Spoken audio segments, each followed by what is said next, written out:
Moi, je me souviens, les premiers prix, je le faisais au doigt mouillé. Hein. Mais oui, je me disais, quand tu dis, ça vaut 10 000 balles. Bah, les premiers trucs, j'ai shooté à 6 ou 7. Ils ont dit oui, j'ai rappelé mon créateur, il m'a dit quoi ? Je dis ouais. Aujourd'hui, 6 ou 7, ça n'existe plus, je te le dis, sur les profils dont je te parle. Éviter qu'un créateur français se fasse copier par un créateur américain, pour l'instant, c'est compliqué. Il va falloir qu'il y ait un marché du format. Pour l'instant, c'est pas le cas.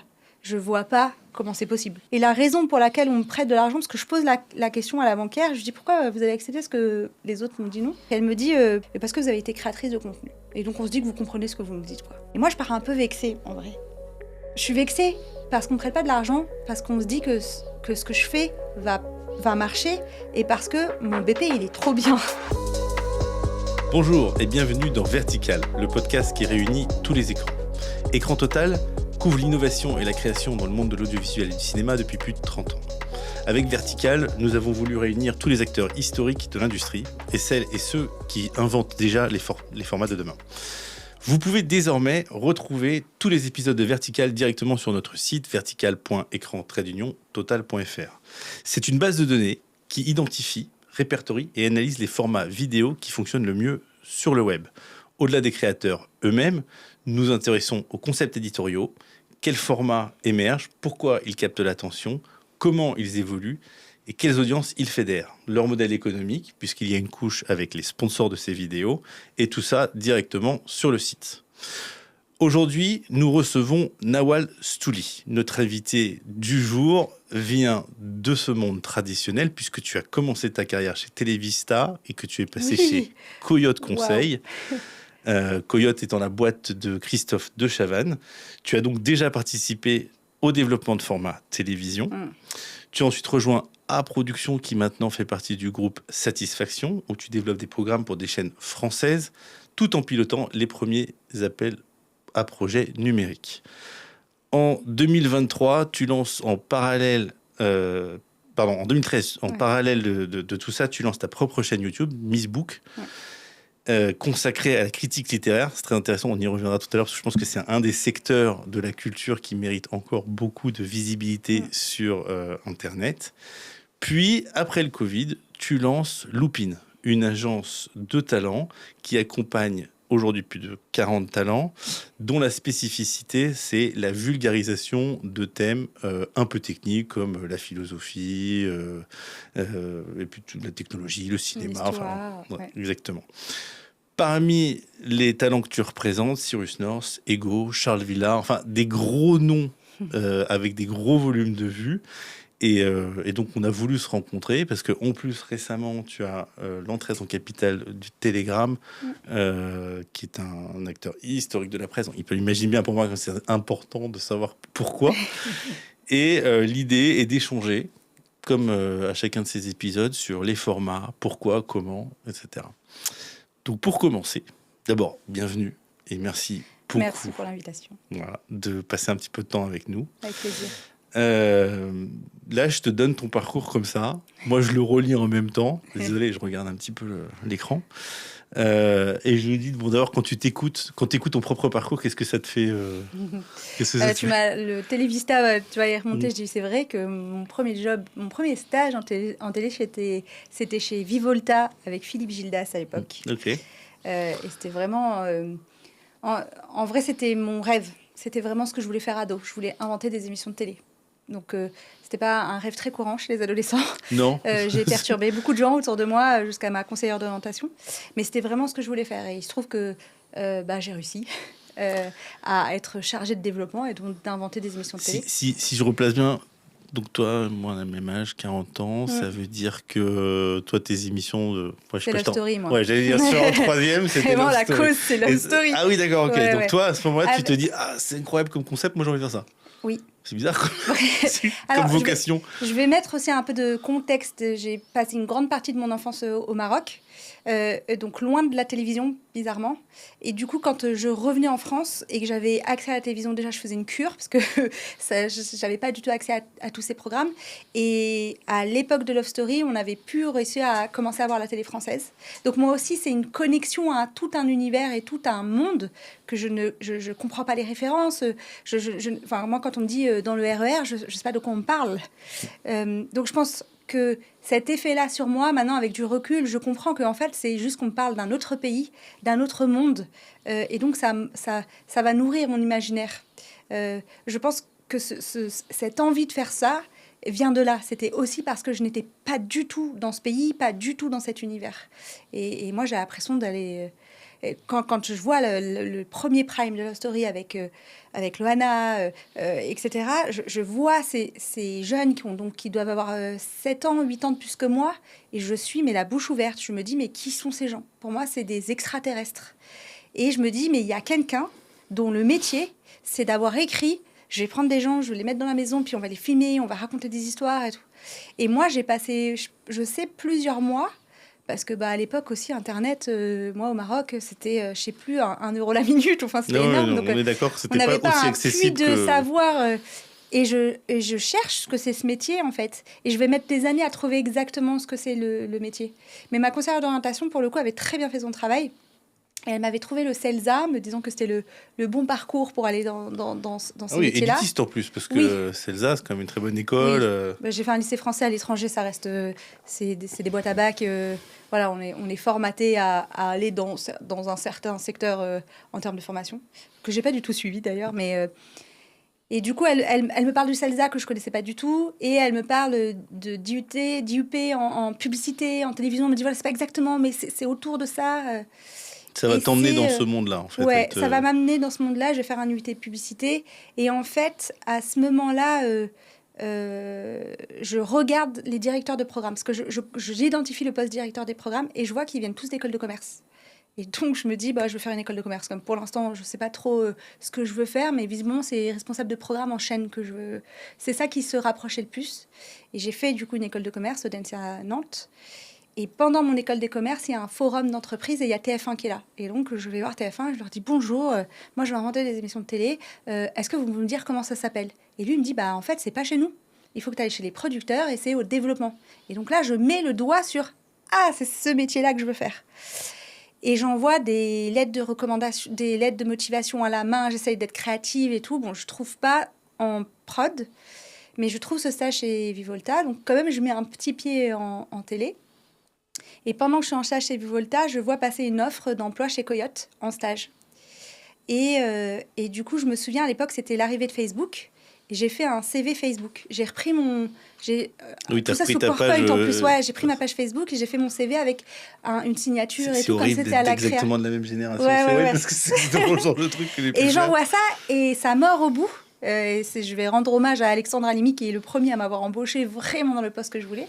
Et donc, j'ai fait un stage de 4 mois chez Coyote, où moi, c'était le rêve de ma vie. Vraiment, un stage qui était à l'époque beaucoup moins rémunéré que chez Vivolta. Et j'avais pas les moyens de me payer ce stage, en fait. Moi, j'avais besoin d'une certaine rémunération, parce que j'étais autonome financièrement. Et du coup, j'ai travaillé le matin avant d'aller au stage, le soir et les week-ends pour pouvoir faire ce stage-là chez Coyote, qui s'est super bien passé. Il se trouve que j'étais à l'époque de cours en école de commerce, donc après les stages, je reprends ma vie étudiante. Et à la fin de ma vie étudiante, en fait, tu l'as dit dans le mauvais sens, j'ai fait d'abord Antoine Henriquet à Production et après Coyote, même si en vrai, j'étais d'abord stagiaire chez Coyote. Et en fait, à mon retour des États-Unis avec mon échange universitaire, je cherche du travail. Et une ancienne personne de chez Coyote bossait chez Antoine Production, Antoine Henriquet, elle partait. Moi, je cherchais du travail, donc je lui dis, cherche du travail. Elle m'a dit, moi, je m'en vais, viens. Et j'ai rencontré Antoine comme ça, qui m'a embauché tout de suite. Et j'ai fait... à quel rôle chargé de développement. J'appuyais Antoine sur la rédaction des émissions de télé. Donc j'ai fait, à ce moment-là, c'était le début de cette vague de télé-réalité. Et j'ai travaillé sur La Villa des Cœurs Brisés, notamment, qui est l'un des gros programmes phares de la production. Voilà, donc là, tu arrives, tu découvres tout un univers, même si tu as un petit peu touché du doigt. J'ai touché il y a une espèce de réalisation de ton rêve d'enfance. Oui, bien sûr. Là, je fais le job que je voulais faire depuis toute petite. Donc, trop cool. Et ça se passe bien avec Antoine. On va vendre des choses, notamment pour TF1 Jeunesse. On va vendre des faux jeux. Je vais travailler avec des documentaires. Je vais travailler sur des émissions télé. Donc, à la fois des émissions que j'invente, des émissions que Antoine invente, des choses qu'on achète, des choses qu'on adapte, des projets qui sont dans les tiroirs où on fait des saisons 2, etc. Vous allez chercher à l'étranger des formats que vous ramenez en France? Alors, à l'époque, la structure d'Antoine est une petite structure. Donc, on n'a pas trop les moyens de s'acheter des formats. Ce que Coyote faisait beaucoup. Oui. J'avais beaucoup bossé sur l'adaptation, mais moi, ça m'arrange parce qu'en fait, je préfère la création à l'adaptation. Donc, je suis plutôt Mais comme t'as un des poisson. exemples T'as des exemples de programmes sur lesquels... L'exemple le plus connu aujourd'hui, c'est La Villa des Cœurs Brisés, où j'ai écrit les pilote. premières slides Ouais. de PowerPoint. C'est parce qu'une émission de télé, ça commence par un dossier écrit. Et ça s'appelait pas La Villa des Cœurs Brisés, ça s'appelait Les Cœurs Brisés. J'ai eu cette idée un soir chez moi. Et voilà, j'ai écrit les premiers slides. Après, c'est parti dans un tuyau de production, etc. Moi, j'ai quitté à prod avant que la saison 1 soit diffusée. Mais c'était mon métier d'inventer les mécanismes, les stimuli, de raconter des histoires, en fait. Et je pars... à ce moment-là, je suis encore chez Antoine Henriquet et moi, je veux faire une émission littéraire parce qu'on me dit que les jeunes ne lisent plus. Et je me dis, OK, les jeunes, ils lisent plus. Bon, peut-être qu'on peut encore les convaincre parce que quand même, la lecture, c'est chouette. Mais par contre, il faut aller leur parler là où ils sont et c'est sur YouTube. Et en fait... Déjà en 2000, là, 2013, là, 2012 Ouais, on est en 2013. Donc, on est à la grande époque des Cypriens, en podcast, face cam, tu sais, un peu sketch, un peu mélangé. Et je me dis... en fait, on va reprendre le code de Cyprien autour de livres. Et en fait, d'abord, je veux le faire en télé, ça. Sauf qu'en fait, les chaînes de télé, elles comprennent pas ce que je leur dis. Et Antoine aussi me dit, je comprends pas ton truc, passe à autre chose, quoi. Il lit pas, c'est pas du tout sa cam. Et donc, je dis, OK, je la garde pour moi, je vais faire mon truc, tu vois. Et moi, je commence à passer des heures sur YouTube à ce moment-là. Et du coup, je me dis, je vais faire ma chaîne YouTube. Et je parle à une pote qui a une autre pote qui a envie d'être comédienne, et on a lancé Miss Book comme ça, en fait. Moi, je l'incarne pas le personnage principal, je fais l'un des personnages secondaires. Par contre, je coécris avec Charlotte qui réalise, et on a un cadreur bénévole avec nous, et on tourne ça dans l'appart de Charlotte, et on fait, je sais plus, une vingtaine, trentaine d'épisodes, et la chaîne, en fait, perce. On commence à avoir des relais dans les médias. J'ai Augustin Trapenard qui nous tweet.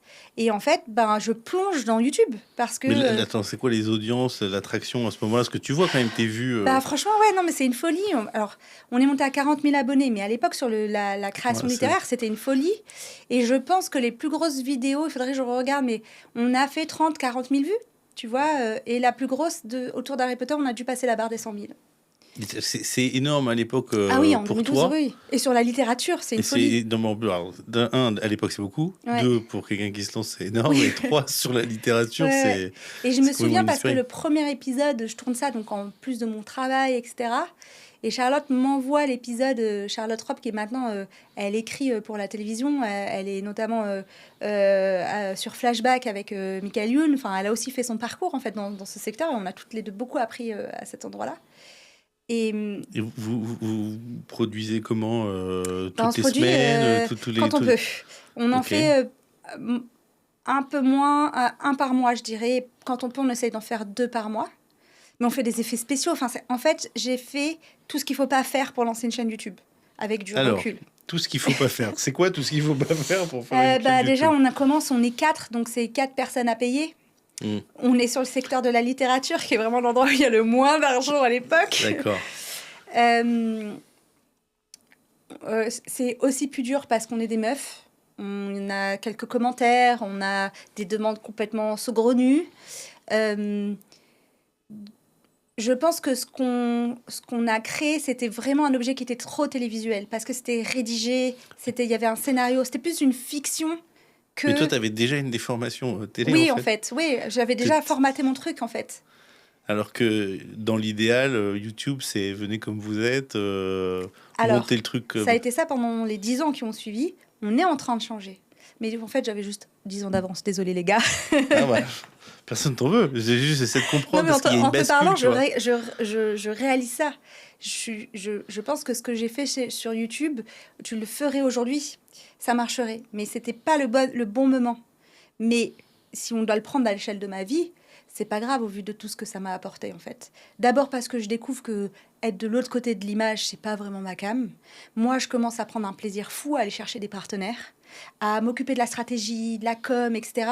En fait, je m'épanouis vraiment dans ce qui va devenir mon métier plus tard, le métier d'agent. Mais quand tu dis je m'épanouis à aller chercher des partenaires, ça veut dire qu'à l'époque, tu as quand même... J'ai réussi à trouver des sponsors. Ouais, tu as quand même des gens qui acceptent, qui disent oui, on pourrait sponsoriser ça, oui, c'est dans notre... on avait eu Audible.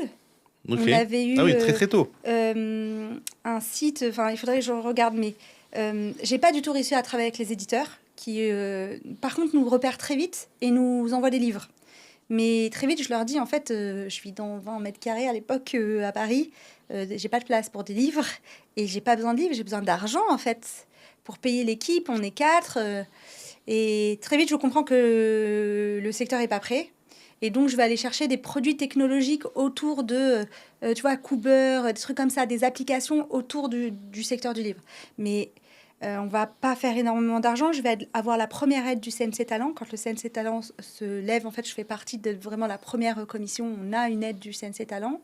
On va travailler avec la Ligue de l'enseignement qui va nous prendre pour qu'on aille former des jeunes dans des collèges à produire des vidéos de critique littéraire en fait. Donc on fait des ateliers avec des profs dans les collèges, on est toutes les 3 donc on se répartit et notamment j'ai une fois où on est allé aussi en prison et donc moi j'ai fait un atelier dans une prison pour femmes, dans la bibliothèque de la prison pour parler littérature et en fait je leur ai fait faire on ne pouvait pas montrer leur visage, donc on a trouvé d'autres astuces, on a filmé, on a monté, on leur a livré ça. Donc la Ligue de l'enseignement en fait a aussi participé au financement de Miss Book. Et puis à un moment, t'arrives à l'usure du truc et puis ça dure combien de temps toute cette aventure, sachant que comme c'est pas rémunéré, t'as un job à côté. Ouais, et c'est en plus le moment de ma transition entre Antoine Henriquet et Coyote. Moi j'ai 6 mois de battement entre les deux et en fait c'est ce qui va aussi faire que je vais prendre un nouveau mon poste chez Coyote parce que j'ai gardé des bonnes relations avec eux et ils voient ce que je suis en train de faire là sur YouTube et eux ils ouvrent un pôle digital qui est dirigé à l'époque par Stéphanie Madibust et elle a besoin de quelqu'un pour l'aider. L'idée c'est comment on exploite nos marques sur les réseaux sociaux et comment on lance de la production audiovisuelle originale sur les réseaux. Et donc elle me fait venir en me disant t'as l'air de savoir de quoi tu parles avec l'avantage d'être bilingue. Moi, je dis toujours, je suis bilingue, parce que je comprends très bien les enjeux des producteurs télé, et à l'époque, je commence à bien comprendre le YouTube game, quoi. Et à cette époque, il y a le YouTube Studio, qui sont dans les bureaux de Google, et qui a un espace... De Londres, rue de Londres. Et donc, il y a un sous-sol avec des studios, et surtout, ils font des soirées et des tables rondes avec les gros YouTubeurs qui sont en place. Et donc, en fait, je vais à ces soirées, et je commence à devenir amie avec d'autres créateurs aussi, et créatrices de contenu. Et donc, j'arrive chez Coyote en charge de ça, de la création digitale. Mon poste va au fur et à mesure évoluer. Et là, on va à la fois utiliser les marques pour faire, tu vois, pour la page Facebook de Bienvenue chez nous à l'époque, tu vois, c'est comment elle avait je sais plus combien d'abonnés, mais ça marchait hyper bien, de comment tu déclines les marques un peu en digital. Et on va lancer une chaîne YouTube de zéro autour des animaux incarnés par un jeune homme qui s'appelle Tanguy de Saint-Sauveur, qui est l'un des salariés de Coyote, qui est passionné d'animaux et qui passe dans mon bureau tous les jours avec son chien. Des fois, il me laisse des lézards sur mon bureau et tout. Et moi, je cherche un truc à lancer. Et en fait, je le vois et je me dis, c'est quand même le meilleur truc à lancer parce qu'il a déjà... il est déjà un produit Coyote, donc il fédère au sein de Coyote, puisque la grosse particularité de produire sur le digital, c'est qu'il faut avancer l'argent, qui est quand même complètement l'inverse du modèle en télévision. Et donc, aller voir Christophe de Chavannes en lui disant « Il va falloir que tu me fasses un chèque et on va les produire », c'est plus simple avec quelqu'un qui l'apprécie déjà sur un sujet, les animaux, qui était une thématique déjà assez logique avec Coyote. Porteuse, ouais. Porteuse. Sachant qu'aujourd'hui, ils produisent toujours animaux adoptés nés de Toupette, en fait. Okay. Parce qu'on lance cette chaîne YouTube qui s'appelle aujourd'hui Toupette, que j'accompagne toujours, Tanguy, et on la lance vraiment dans les sous-sols de Coyote. Et on tourne des épisodes un peu comme ça. Personne ne comprend trop ce qu'on est en train de faire. Donc finalement, ils te donnent de l'argent. Ouais, ils me donnent de l'argent. Et on parle de combien à l'époque, au total... À l'époque, c'était pas non plus il y a 20 ans. Oui, si, c'est passé tellement de choses. Tu vois, c'est 2016 C'était 2016, ouais. Donc, voilà, à l'époque, ça va. C'était il y a 10 ans. Ça devait être 15 000 euros, je crois. 10 ou 15 000 euros. 15 000 euros pour produire à peu près combien de Alors, à vidéos? l'époque, le dire proche, je pense qu'il m'avait sorti un budget à 15 000 euros pour un épisode. Je lui dis, alors, je vais prendre les 15 000. Par contre, je vais t'en faire plusieurs. Et on a dû en faire une bonne dizaine avec. Ok. Et là, tu arrives à faire travailler l'équipe de Coyote? Non. Non, t'arrives pas à les Non. J'arrive à faire travailler Tanguy, j'arrive à avoir un espace qui nous est donné, et après, on fait venir un cadreur et un monteur qui sont de mon réseau et qui ne sont pas du réseau de Coyote. Mais c'était aussi l'un des objectifs, c'était aussi d'aller chercher de nouveaux talents, des nouvelles écritures. Et donc là, tu sors 10 épisodes, tu dis? Ouais. Et tu les présentes, On les poste sur la chaîne YouTube et ça décolle. D'accord. Et là, ça commence à faire combien de followers? On est très vite arrivé aux 15 000 abonnés. Et aujourd'hui, la chaîne, elle a 780 000 Ce qui est considéré comme un abonnés. succès pour toi à ce moment-là, ou tu te dis non, il faut encore que ça aille plus loin? Non, je me dis il faut que ça aille plus loin, mais pour moi, avoir 100 000 abonnés, c'était l'objectif, quoi. Mais sur plusieurs années. Enfin, tu vois, 100 000 abonnés, c'était une folie. Et là, tu as des formats prédéfinis? Ou c'est quoi l'épisode type? Comment t'écris le truc? C'était un focus. Et là aussi, tu vois, je pense qu'on a trop produit les premiers épisodes parce qu'on on les a écrits avec Tanguy, etc. Et après, je commence à apprendre à travailler avec Tanguy, qui est quelqu'un qui est incapable d'écrire les épisodes. Désolé, Tanguy. Oui, non, mais je préfère parce qu'il est bien meilleur en roue libre, en fait. C'est-à-dire que ce qu'on fait, c'est qu'on se met d'accord après, au fur et à mesure, on se met d'accord sur les sujets. C'est quelqu'un qui est une bible des animaux. Il a vraiment une connaissance astronomique. C'est-à-dire, je ne suis pas arrivée au bout de tout ce qu'il sait sur les animaux, dans le moindre détail. Je dis toujours, même au muséum d'histoire naturelle, même les animaux disparus, il me connaissait les noms latins, tu vois. Donc très vite, je lâche ce truc très structuré, très produit. Qu'est-ce qu'il faisait à la base, c'est Coyote, lui? Pendant longtemps, Christophe avait des primes autour d'animaux et c'est comme ça qu'il est arrivé là. D'accord. Ensuite, c'est passé de mode et parce que aussi il y a eu une prise de conscience collective de c'est pas forcément très intéressant, très intelligent ce qu'on fait avec ces animaux-là. Et donc lui, il est arrivé comme ça et puis il était en fait coordinateur artistique et là il bossait sur Bienvenue chez nous, qui était quand même un peu moins sa came, quoi. Mais bon, voilà, c'était son travail. Il a fait il a fait une école de production du visuel. Il était très content, mais c'est sûr que quand je lui dis viens, on va faire une chaîne YouTube sur les animaux, et Coyote avait essayé plusieurs fois de le vendre, lui, en programme télé, ça marchait pas.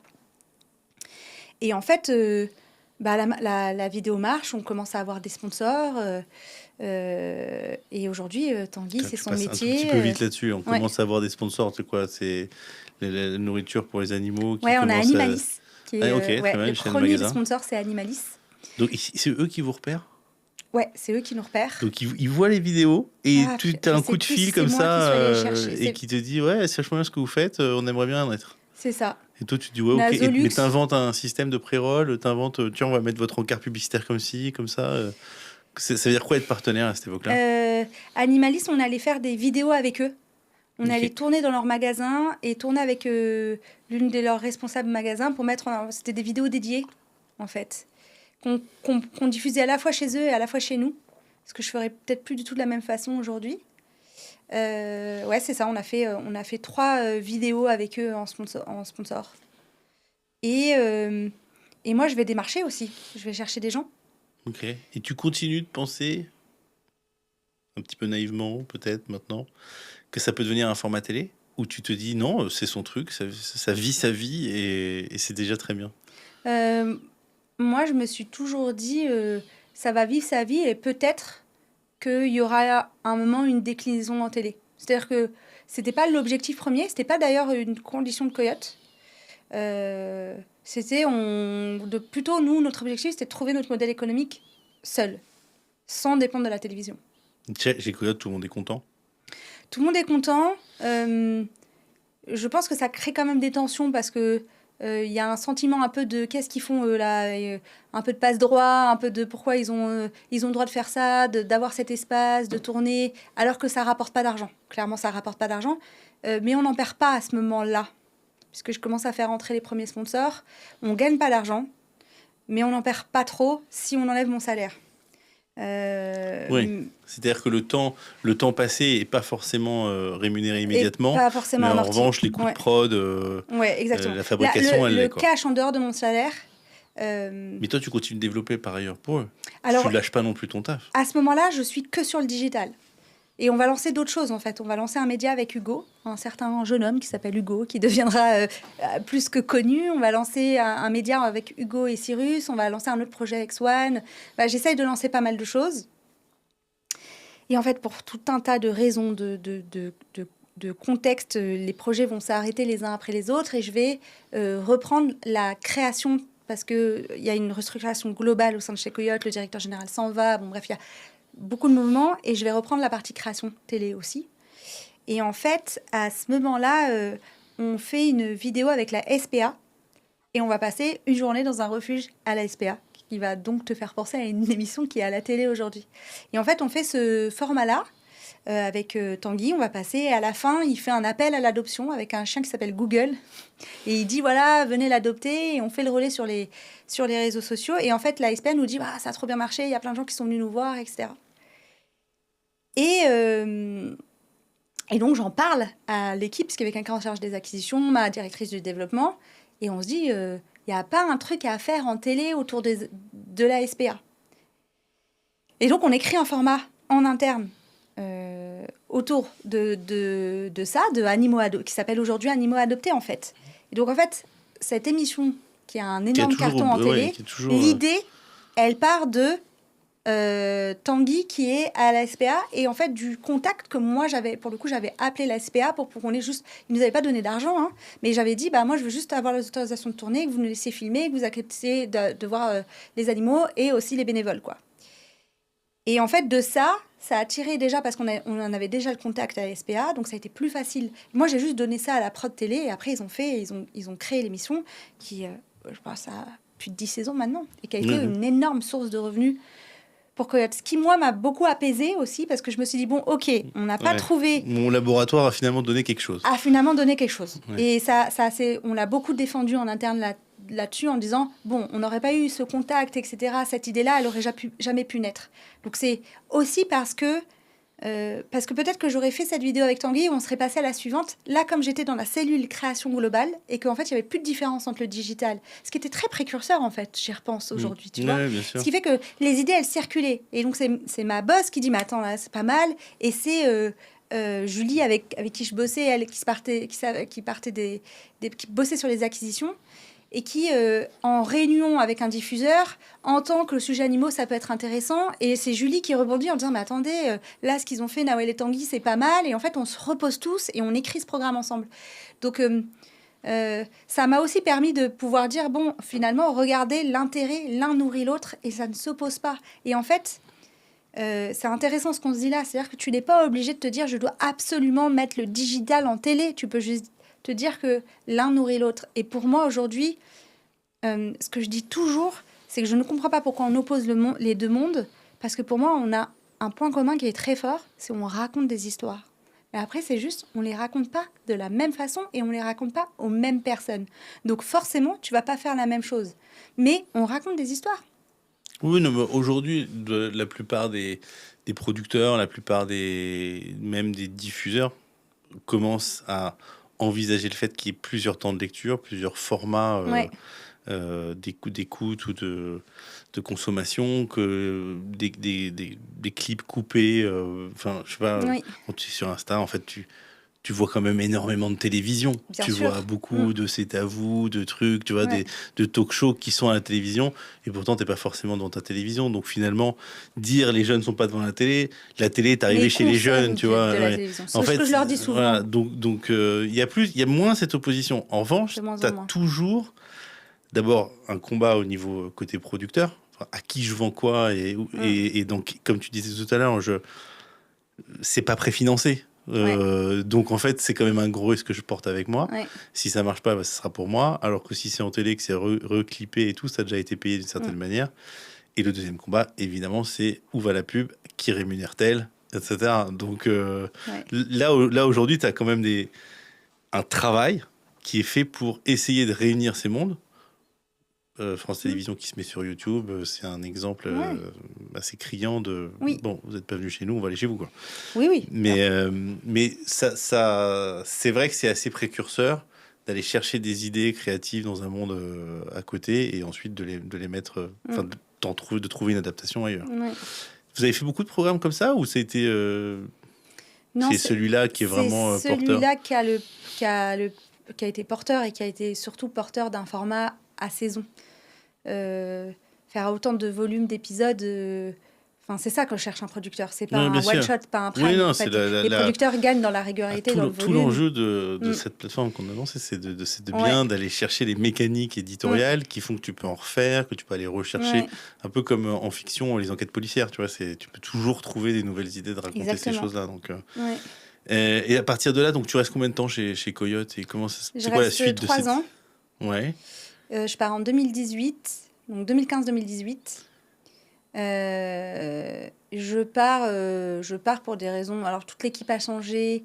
Moi, je suis à un moment de ma vie perso où il faut que j'aille faire autre chose.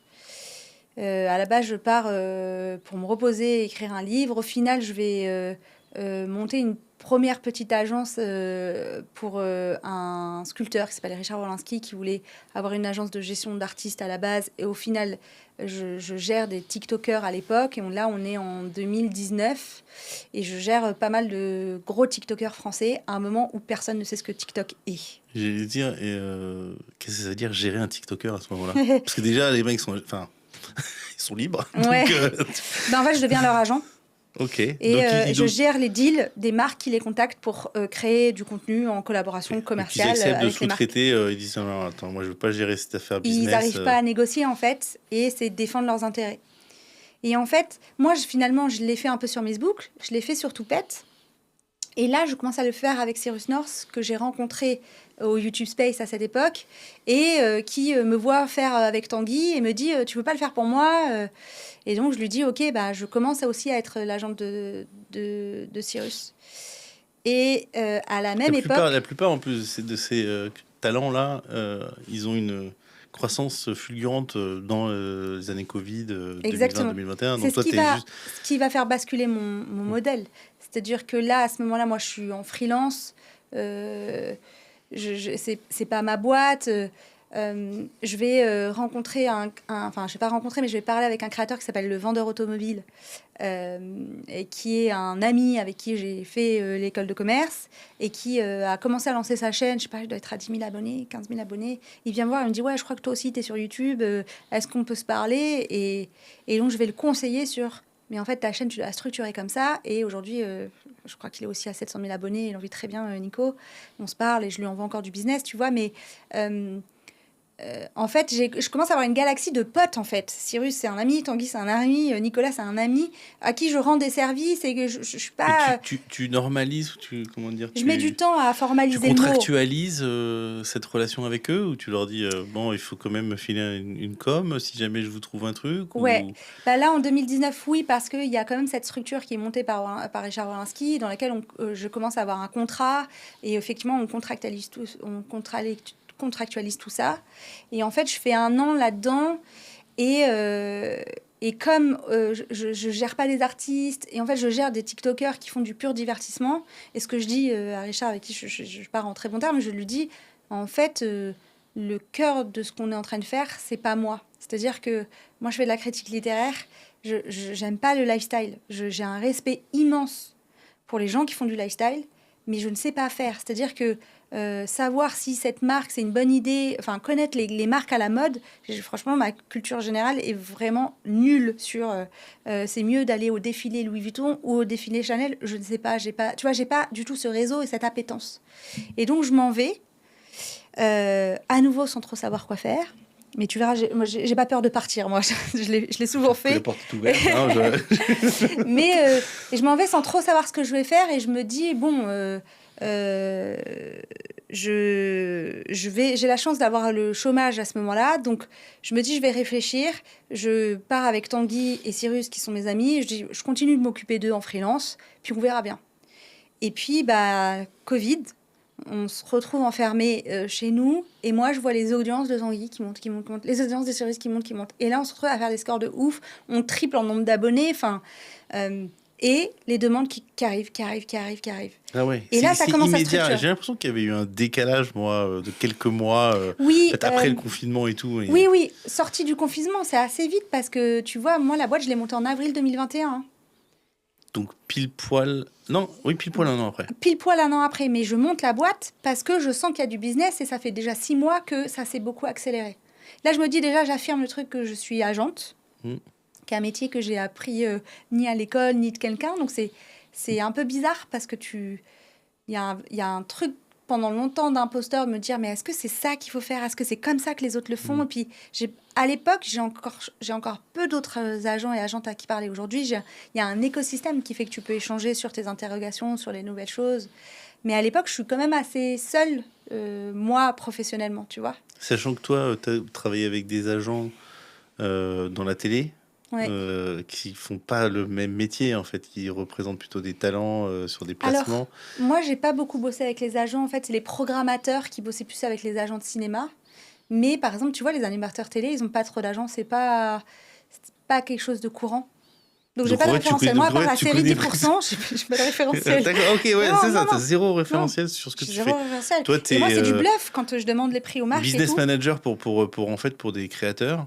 Ouais. Et tu dis, ok, je vais gérer Ouais. leur call entrant, leur demande, je vais voir si ça a un sens avec ce qu'ils font. Et je vois la marque, et puis je vois si le créateur il veut. Moi, je me dis, bon, je dis non, je dis oui. Tu vois, Attends. Comment tu fixes les prix? C'est quoi le... Non, mais moi, je me souviens, les premiers prix, je le faisais au doigt mouillé. Hein. Mais genre... Mais oui, je me disais, quand bon... tu dis, ça vaut 10 000 balles. Bah, les premiers trucs, j'ai shooté à 6 ou 7. Ils ont dit oui, j'ai rappelé mon créateur, il m'a dit quoi? Je dis ouais. Aujourd'hui, 6 ou 7, ça n'existe plus, je te le dis, sur les profils dont je te parle. Oui. Mais à l'époque, moi, 6 ou 7 000 euros, mais ils me disent, mais c'est une folie, tu vois. Donc, eux sont trop contents. Eux sont trop contents. Toi, tu touches, Moi, j'ai l'impression d'avoir fait un énorme jackpot. Au fur et à mesure, je me rends compte de la valeur. Parce qu'en fait, si tu te mets maintenant dans l'écosystème de ce qui génère, parce qu'en fait, les ventes derrière sont folles, ce que la prod va commencer à coûter, en fait, finalement, on ne se vendait pas du tout assez cher. Mais à l'échelle de notre écosystème... Il y a plusieurs moyens. C'est toujours trop cher d'un côté et pas assez cher de l'autre. Il y a plusieurs moyens d'évaluer. Et c'est pour ça que les prix ont augmenté aujourd'hui, parce que tout le monde s'est professionnalisé, parce qu'il y a un moment, moi, j'ai commencé à parler avec d'autres gens, avec des gens du secteur publicitaire qui m'ont dit, mais attends, vu l'audience que tu engages, c'est plus cher. Puis on a commencé à se parler entre créateurs et créatrices. Et en fait, tout le monde a fait monter les prix en disant, en fait, tu peux aller plus cher. Puis il y a des gens qui sont venus de régies publicitaires ou d'agences de pub et qui nous ont dit, attends, nous, en télé, on le vend à ce prix-là, donc tu as encore de la marge. Et puis surtout, au-delà de ça, c'est que nos coûts ont augmenté parce qu'on s'est tous structurés. Moi, aujourd'hui, j'ai une structure avec un salarié. Forcément, je peux pas... J'ai déjà un BFR qui a explosé, tu vois. Et pareil pour mes créateurs. Ils se sont staffés. Donc... Petit terme comptable au passage. Oui, mais pardon. Besoin en fin de roulement. Voilà. L'argent qu'il faut, l'argent qu'il faut trouver tous les mois pour faire tourner la boîte. Pour être sûr de payer l'URSSAF et quand tu lances tes premières offres commerciales, comme ça, tes premières propositions commerciales, tu les adjoins directement à du CPM ou tu les adjoins à un esprit, tu sponsoring, c'est quoi le tu dis doigt mouillé, mais c'est doigt mouillé, ça peut être... tu vois, il y a bien un truc qui fait que tu te dis, non, ça peut se vendre tant. Alors, j'ai peu utilisé le terme CPM. Et j'essaie encore aujourd'hui de m'éloigner de ça parce que je viens du contenu. Ouais. Et c'est peu représentatif de la valeur des messages, je suis assez d'accord. Et être résumé à un coup pour 1000, à un individu qui travaille nuit et jour pour raconter une histoire, ça m'agresse un peu dans mon fort intérieur. Néanmoins, c'est la tournure que le marché est en train de prendre. Donc, je suis obligée aujourd'hui de parler de CPM. Mais j'ai fait longtemps sans. Parce que moi, je venais vendre une histoire, un positionnement, une notoriété qui était ce profil, c'est le bon pour vous. Parce que voilà l'histoire que je vais raconter. Et je pitchais. Mais en fait, je faisais comme en télé quand j'allais voir les diffuseurs, tu vois. C'est, OK, l'histoire, ça va être ça. Pourquoi c'est bien pour cette chaîne? Parce que c'est aligné dans ta ligne éditoriale. Et donc, je pense que j'ai juste repris ce truc de centaines de pitchs d'émissions de télé. Je faisais pareil en racontant les projets que j'avais à la marque, en disant, c'est hyper bien pour vous parce que la marque, je vais l'intégrer comme ça et je vais raconter l'histoire. Tu as des souvenirs de marques particulières qui t'ont vraiment... tu sentais que tu es passé de l'autre côté quand tu t'es dit, tiens, j'ai signé telle société. En fait, l'un des premiers partenariats dont j'étais très fière, c'était Esilor, une marque de verre. Les verres, ouais. Qui viennent nous voir et qui nous disent, en fait, on veut que vous alliez voir une usine de verre et expliquer pourquoi nos verres, ils sont trop bien. Et moi, j'étais, franchement, aller voir une usine de verre... Je suis pas full sûre. Et en fait, on a fait un truc avec Cyrus sur l'effet Superman, qui est que quand tu mets des lunettes, tu parais plus intelligent. Et on a fait une analyse philosophique. Alors, la vidéo date d'il y a bien 10 ans, mais je crois qu'on avait quand même une séquence, parce que je me souviens qu'il y avait un tournage. On a quand même une séquence dans l'usine, etc. Mais tu vois comment j'ai noyé le poisson de la marque dans l'effet Superman. Et forcément, tu cliques dans l'effet Superman, tu cliques pas, je visite une usine de verre. Tu vois. Ouais. Et ça, j'étais assez contente parce que je trouvais... excuse-moi. Non, vas-y. Non, il t'avait pas demandé, Speed, il te dit venez voir, on pourrait faire un truc, mais il t'avait pas donné un brief. Il venait me voir parce que Cyrus avait des lunettes et qu'il trouvait ça pertinent d'avoir un créateur qui avait des lunettes. Excellent. Pour parler de verre. Je caricature peut-être et que tu vois ma mémoire, mais au début c'était, enfin tu vois, moi j'ai toujours essayé de, à chaque fois que j'envoyais une proposition, c'est quoi l'histoire. Et encore aujourd'hui, je le dis à mes équipes, c'est quoi l'histoire qu'on raconte. Parce que je veux bien qu'il parle de ce paquet de chips, mais pourquoi lui sur ce paquet de chips et pourquoi pas quelqu'un d'autre.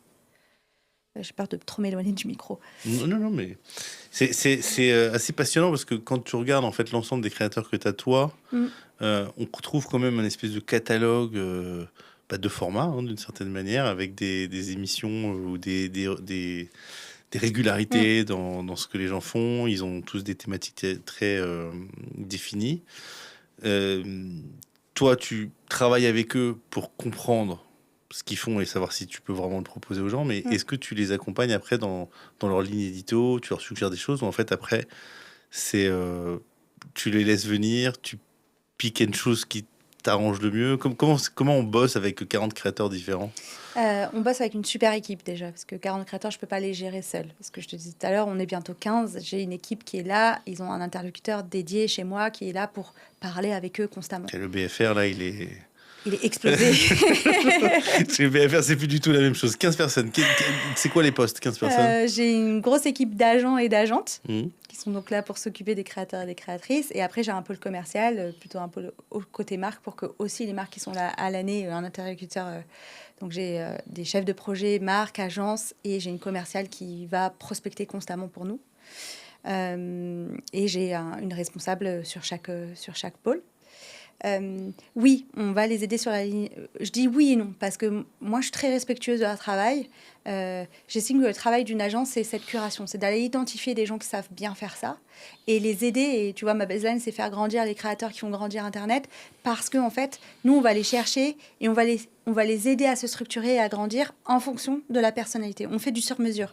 J'ai pas de règles systématiques en fonction du créateur, parce que j'ai des humains différents avec des parcours différents. J'ai des créateurs, ça fait 10 ans qu'ils sont là. Tu les accompagnes pas pareil que quelqu'un qui s'est lancé il y a 6 mois et qui a pris 300 000 abonnés en 6 mois.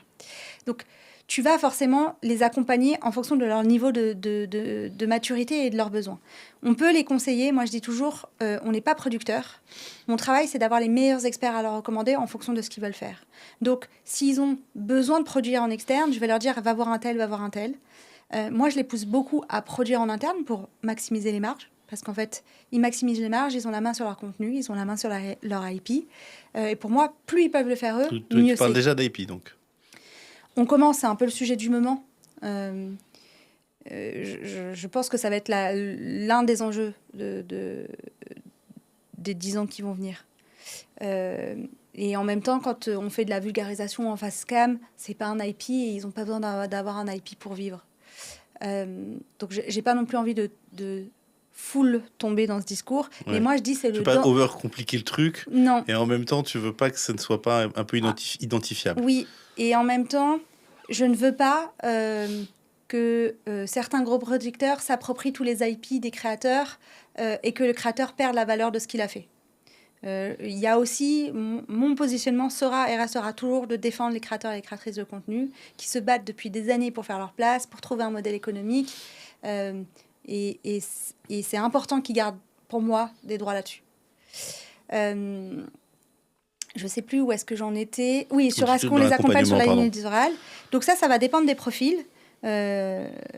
Certains sont bien staffés et donc je vais avoir moins mon œil dessus. D'autres vont nous solliciter.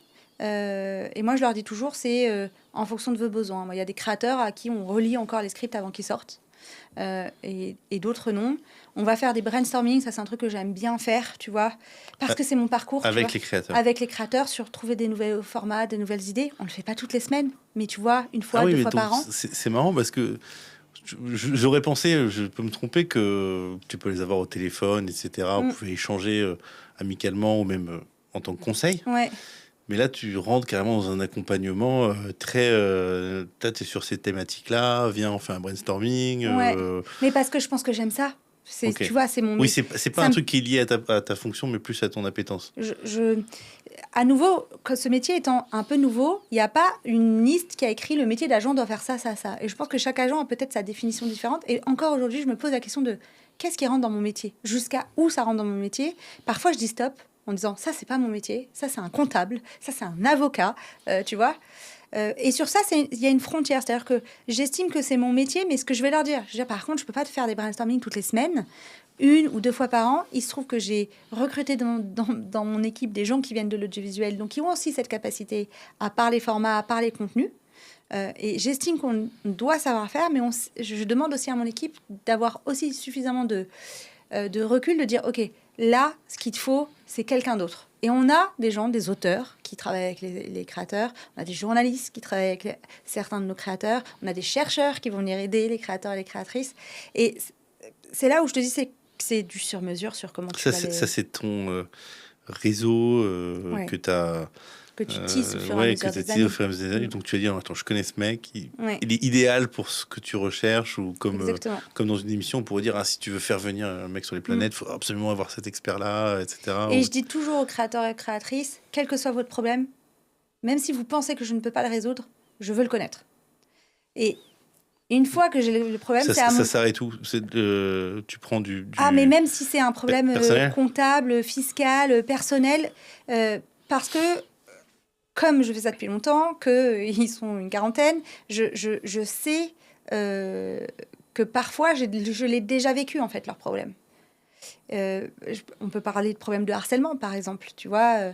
Ça, est-ce que c'est mon rôle ou pas? Moi, j'estime que la santé mentale de mes créateurs et de mes créatrices est essentielle. Et donc, je ne suis pas policière, je ne peux pas intervenir, mais je sais quoi faire dans ces moments-là. Et donc...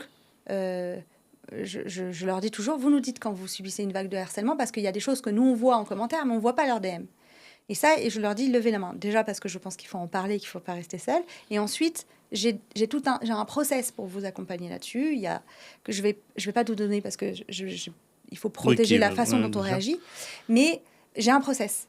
Et c'est pour ça que je leur dis toujours, le seul réflexe que je veux que vous ayez, c'est lever la main. Et moi, je saurais te dire si je sais faire en interne ou si on va faire appel à quelqu'un en externe.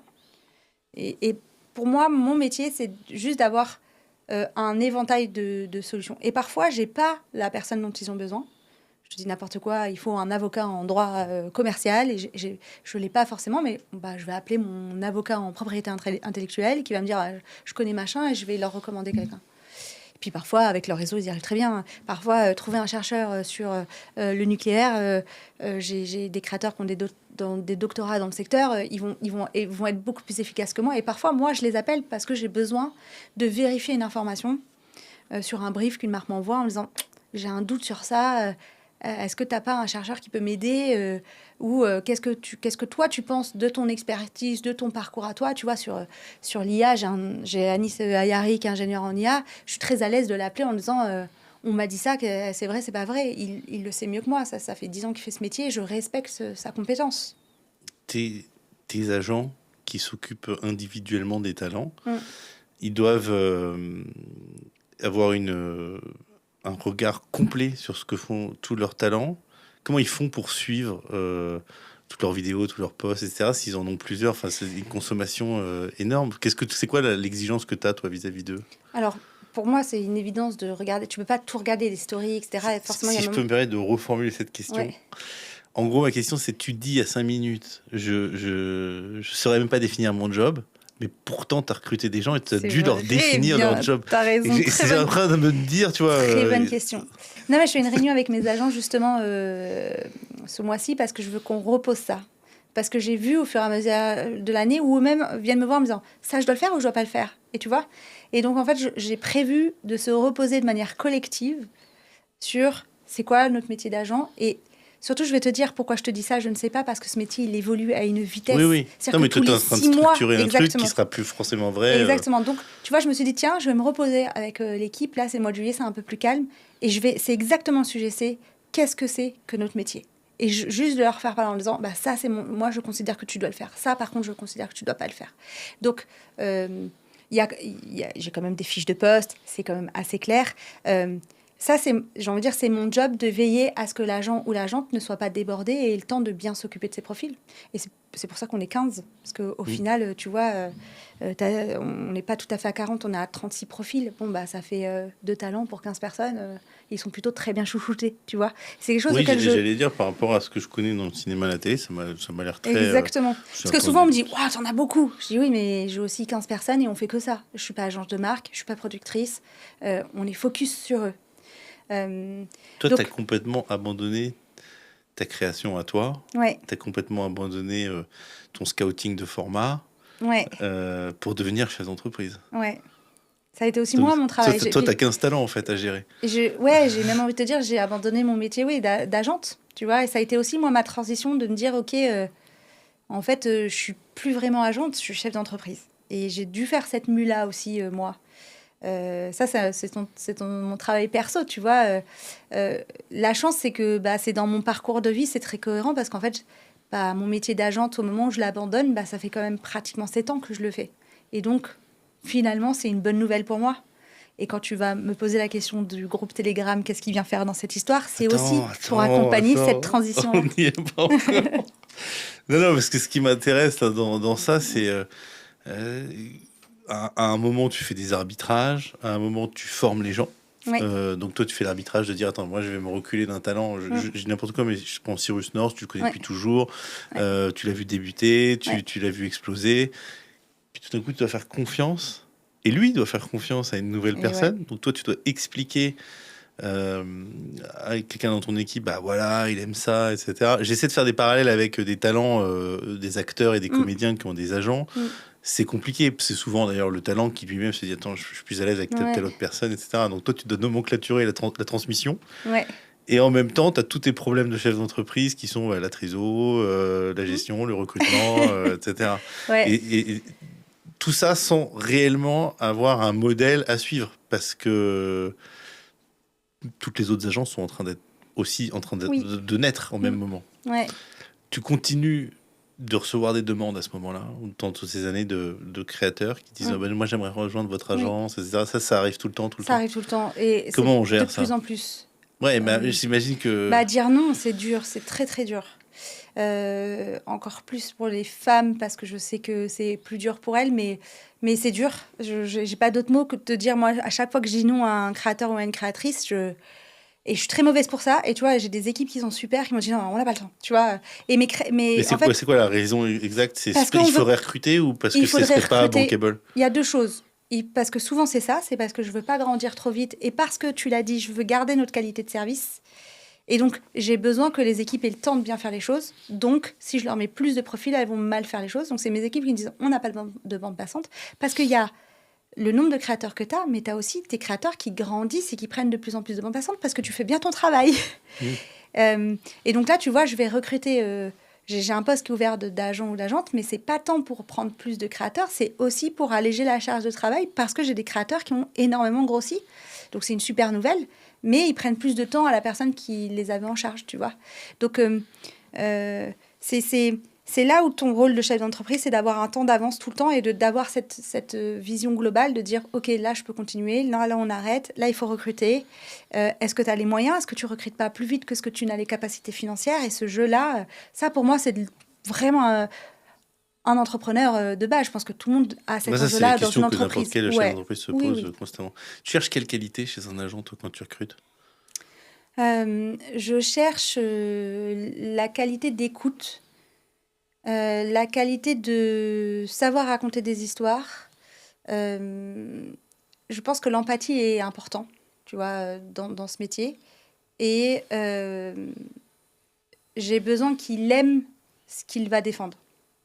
Je pense que si tu consommes pas le type de contenu que tu défends, tu vas pas le défendre de la même manière, tu vois.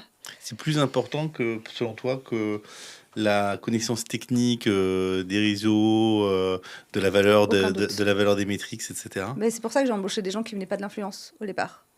Parce qu'en fait, je trouvais que les gens qui étaient formés à la technique de 3 réels, ça coûte tant, avaient perdu cet accompagnement-là de ok, tu racontes quoi, tu veux dire quoi, c'est quoi ta journée aujourd'hui, pourquoi tu es stressé sur ça et pas sur ça. Euh, D'avoir une connaissance de contenu est pour moi plus importante qu'une connaissance technique de l'influence. Pourquoi ? Parce que pour moi, la connaissance technique de l'influence, alors c'est plus tout à fait vrai, parce que tu vois, sur le poste que je recrute, je vais chercher quelqu'un qui a quand même cette connaissance technique. C'était plus vrai au moment où j'ai lancé parce que la connaissance technique a été très simple à acquérir. En 3-4 mois, je te forme sur la connaissance technique, alors que savoir raconter une histoire, connaître les créateurs, C'est quelque chose que c'est des tu as. années entières. Tu vois, moi, entre mon premier pitch que j'écris pour Coyote quand je suis en stage et les dernières émissions, c'est un gouffre parce qu'en fait, on te forme à ça, tu vois. Alors, maintenant, l'influence est devenue un métier hyper technique. Donc aujourd'hui, j'ai besoin d'avoir un peu ce truc-là technique, tu vois. Mais je pense que tu peux l'apprendre quand même plus rapidement. Mais aujourd'hui, je vais effectivement regarder un peu ça parce qu'il y a des sous-divisions de particularités euh, qui naissent de la complexité du marché qui s'est développé en fait et qui s'est structuré. Quand ton équipe, ton entreprise, elle grandit, c'est parce que tu prends plus de créateurs. Et donc, à chaque créateur que tu prends, en plus, tu recrutes. Et donc, comment tu choisis le bon agent pour le bon créateur? Comment tu arrives à trouver cette alchimie? Parce que, en fait, c'est quand même une relation hyper intime, ou hyper particulière de s'occuper de quelqu'un et de sa carrière quand on est agent. Ouais, alors finalement, j'ai grossi très vite en termes de nombre de créateurs. On était très vite 20-25. Et finalement, et pas autant dans les équipes. C'est-à-dire que ça n'avait pas suivi dans les équipes, d'accord. Ça n'avait pas suivi dans les équipes, mais c'est pour ça que ce que je te disais, c'est que j'ai plus accompagné la croissance de nos créateurs que la croissance du nombre de créateurs. Parce que finalement, je suis passée beaucoup plus rapidement de 0 à 25 que de 25 à 36, 37, tu vois. D'accord. Parce qu'en en fait, le marché s'est développé et il y a eu de plus en plus de sujets. Et donc, ça, après, c'est du bon sens et de la communication avec les profils où j'ai fait une transition progressive entre moi et les personnes qui étaient là. Et moi, j'ai les mêmes équipes depuis pratiquement le début de la structure. Ce qui passe aussi par... on a une charte éthique dans la boîte qui est publique sur notre site. Et les gens pensent beaucoup charte éthique sur tes collaborations commerciales. Moi, la charte éthique, elle passe aussi sur comment je traite mes créateurs et mes créatrices et comment je traite mes équipes. Et donc, en fait, moi, mon enjeu, c'est comment je traite au mieux mes équipes avec... la complexité d'être une jeune boîte avec pas les mêmes moyens et avantages que les grosses structures pour les fidéliser et pour qu'ils restent auprès de ces créateurs et de ces créatrices. Et puis après, comme le milieu évolue, les créateurs aussi se forment, ils voient bien, ils savent bien que quelqu'un peut pas faire le même métier pendant 10 ans. Donc, moi, j'ai une agente qui a géré pas mal de profils, qui est devenue la boss des agentes. Du coup, il y a certains profils qui sont plus gérés par elle. Mais en fait, les profils, ils sont super contents parce qu'ils ont respecté cette personne. Pendant 3 ans, 4 ans, elle a bossé pour eux. Maintenant, elle est toujours là, elle est toujours dans la boîte. Elle devient chef du truc. Donc, ils se disent, c'est trop bien, c'est normal, t'es une humaine comme nous, tu progresses, tu grandis. Et ils comprennent bien mes enjeux à moi de dire, en fait, je préfère la faire évoluer que la faire partir. Et son cerveau reste parmi nous, sa compétence reste parmi nous. Et je pense que c'est de la bonne intelligence de l'expliquer aux créateurs et créatrices. Et ça plaira peut-être pas à certains et à certaines, mais je me suis frontalement posé cette question à un moment. Je me suis dit, soit je reste comme ça. Et je me suis même posé la question à un moment de rétro-pédaler et redevenir plus petite, tu vois. Et après, j'ai fait un choix qui est un choix humain, qui n'est pas un choix de business. C'était, moi, l'aventure de devenir chef d'entreprise, elle m'intéresse, elle me plaît, elle me stimule. Je suis arrivée au bout de mon histoire d'être juste une agente. Ouais. Et c'est OK. Oui, c'est une évolution que toi, tu portes en toi aussi, Exactement. qui n'est pas que celle de la structure. Et c'est mon choix. Ça peut ne pas plaire aux créateurs et créatrices, pas de problème. Ils sont libres de partir. Quand tu grandis comme ça, ou même quand l'audience de tes propres... J'ai 2 questions. D'abord, quand il y a une inflation telle des créateurs, du nombre de vues, de leur influence et donc de leurs revenus, est-ce qu'il n'y a pas une inflation des salaires que les gens te demandent en tant qu'agent? Est-ce que les gens se disent pas... ça doit être payé au moins tant, etc. Comment tu gères cette inflation et cette réalité, entre guillemets? Bien sûr, il y a une inflation du salaire, tu vois, entre les premiers salaires que j'ai proposés et les salaires aujourd'hui quand je recrute, bah oui, bien sûr, ça a augmenté. Puis il y a l'inflation des gens qui sont chez toi parce que bah, ils Il faut, il grandissent, faut suivre, oui, bien sûr. il faut suivre, tu vois. Donc tu vas lever des fonds. Attends, je vais pas terminer. J'avais juste une question avant de passer sur le développement de la boîte. Les créateurs qui sont arrivés à une certaine maturité, et je pose cette question assez souvent, pendant très longtemps, on a cru, on a dit, on a pensé, dans la télé, que ces créateurs voulaient faire de la télé.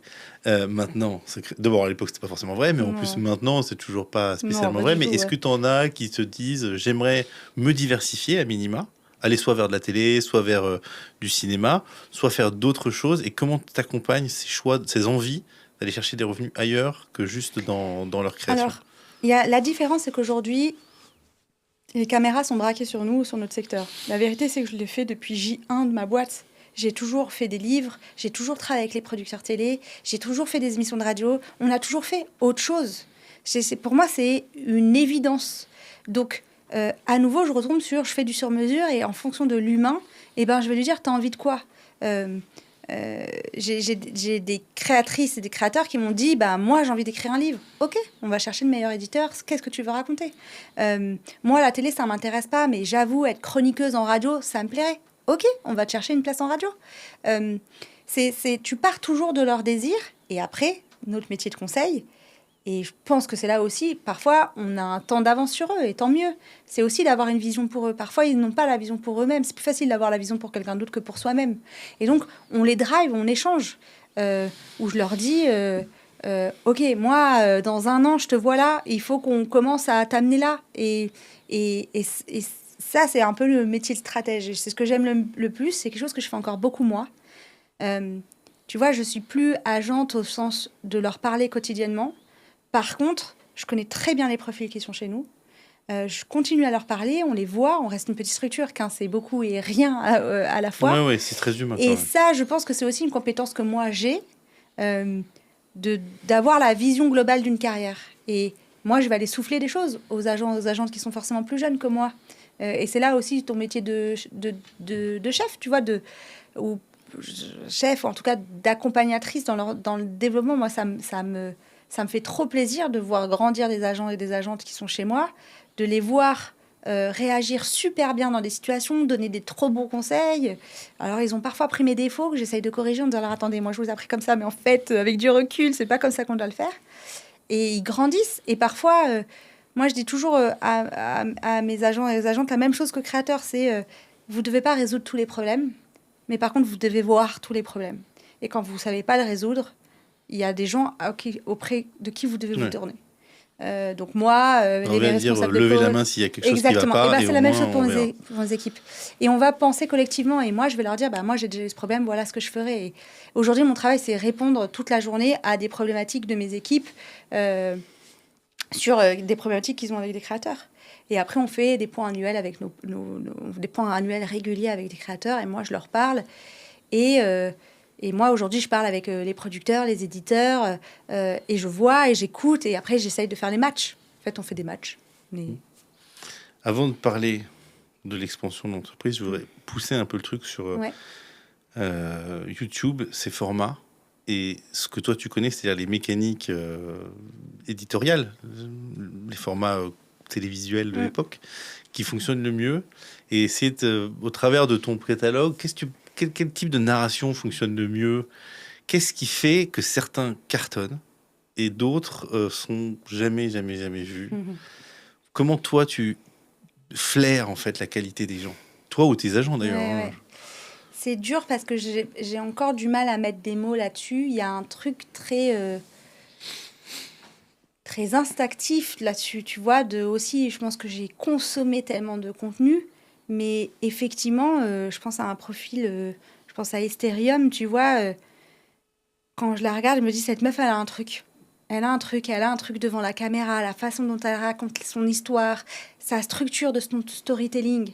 de comment elle m'emmène et tout ça en format court. Un Benoît Lecor aussi, comment dans son histoire, comment il va chercher ses personnages, comment il la raconte avec lui, où tu le vois réfléchir, le motion design qui pose en plus sur ses histoires. Et ça, c'est de l'ordre de l'insensible. Enfin, tu vois, c'est très émotif, c'est très... Ouais, enfin, tu vois, je suis pas capable de mettre des mots. C'est vraiment mon cerveau et qui va regarder et je sensibilise mes équipes et je m'ouvre aussi à la sensibilité de mes équipes qui vont parfois m'envoyer des trucs. Je vais leur dire, mais attends, t'es sûr? Puis en fait, je vais consommer, on va s'en parler. Je fais, ok, j'ai compris ton truc, tu vois. Et on va aller parler au créateur, ou alors le créateur nous écrit, on va les regarder, ça nous parle ou ça nous parle pas. Et moi, on dit non souvent, et il y a des profils à qui je dis non que je retrouve dans 2 agences. Je me dis, bah en fait, elle est mieux dans cette agence, ou il est mieux dans cette agence. Ce que j'essaie de faire, c'est qu'il y a un ADN Loopin, de créer une marque qui m'a dépassé moi. Et finalement, quand tu regardes nos créateurs, il y a une harmonie. Tu vois, un peu, il y a une harmonie de... Il y a une ligne édito. Ouais, il y a une ligne édito. Mais c'est un peu ce travail d'un directeur des programmes, en fait, tu vois. Et même si j'ai des sujets différents... Il y a clairement des ressemblances entre les métiers, je ne serais pas là. Mais et donc voilà, et après, parfois je vais dire non à des profils parce que j'ai déjà trop de sujets, trop de créateurs qui sont déjà sur ce même sujet et je n'ai pas envie de les mettre tous en hyper concurrence. Il n'y a pas assez de différence dans la ligne éditoriale, c'est un copier-coller de ce que j'ai déjà. Bah, ça m'intéresse pas, c'est pas très cool pour le créateur d'avoir son concurrent frontal. C'est aussi ça, un choix d'équilibre de catalogue. Pendant longtemps. Il y a quand même énormément de reproductions France-US où tu vois des créateurs qui reprennent des formats tout faits de vidéos. Alors, c'était des TikTok Trends à un moment, mais tu en as aussi maintenant sur des formats longs où les gars disent attends, le gars, on se dit, s'il a fait ça, attends, ça marche vachement bien, je vais faire la même chose. C'est un peu l'inspiration de notre plateforme. By the way. C'est-à-dire, il y a des trucs qui fonctionnent, les gens les identifient, donc pourquoi pas à nous. nouveau, comme dans tous les secteurs d'activité. Ma question, c'est comment tu protèges ça? Comment tu protèges les idées de ces créateurs? Alors, pas toi, mais eux, quel est le travail qui est fait derrière pour le protéger Bah, pour l'instant, il y a juste, en tout cas, éviter qu'un créateur français se fasse copier par un créateur américain. Pour l'instant, c'est compliqué. À part le move de Banijé et de Bump de faire en sorte qu'ils aient la main sur Stop the Train, bah, ça va passer par là. C'est qu'il va falloir qu'il y ait un marché du format. Pour l'instant, c'est pas le cas. Je vois pas comment c'est possible. Là, tout de suite, sans qu'il y ait l'arrivée de ce marché du format. Je pense que c'est là où on va aller. Maintenant, tout n'est pas formatable.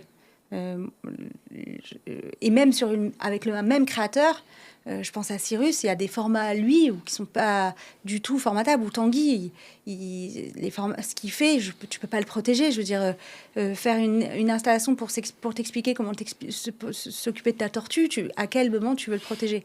Tu peux protéger la marque du créateur. Donc ça, c'est le dépôt de leur nom en tant que marque, ça, c'est une évidence. Mais tu peux pas protéger quelqu'un qui va lui aussi faire un tuto sur la tortue, tu vois.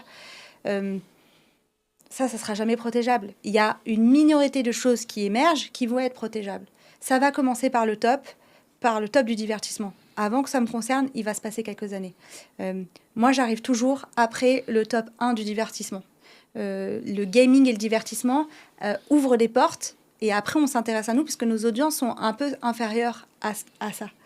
Et donc, tu vois, je discute régulièrement avec d'autres acteurs du secteur dans le divertissement et moi je leur dis toujours allez bosser, ça m'ouvre les portes parce que j'ai besoin qu'ils fassent ce travail-là et c'est plus facile de convaincre les marques, les producteurs de bosser avec Squeezie que de bosser avec mon profil. Mais une fois qu'ils l'ont fait avec Squeezie, ils vont accepter de le faire avec Ego, avec Manon Bril, avec une Viviane, une Syllabus.